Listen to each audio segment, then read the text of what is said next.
నేను ఆ ఎక్స్పీరియన్స్ నేను చేశాను. నీ ఇంటి వారు, నీ బంధువులు, నీ భర్త, నీ భార్య కొన్నిసార్లు నేను అర్థం చేసుకోలేను.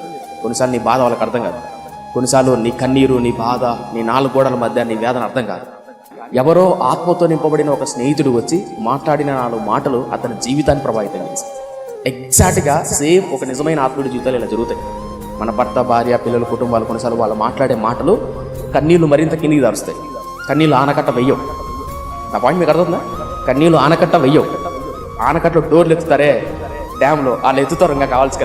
ఇంకా కావాల్సిన పుల్లలు, కారపొడి, ధనాల పొడి అన్నీ ఇంకా చల్లుతారు. అవి ఇంకా ఏరులే కట్టలు పెంచుకొని పడతాయి. కానీ కొంతమంది ఆత్మీయులు, కొంతమంది మన సంఘంలో ఉన్న కొంతమంది స్నేహితుల ద్వారా, కొంతమంది మన తోటి బ్రదర్స్ ద్వారా, మంది స్నేహితుల ద్వారా, సిస్టర్ల ద్వారా వారు మాట్లాడే మాటలు ఏమవుతుందో తెలుసా? ఎంత ఆదరిస్తాయో.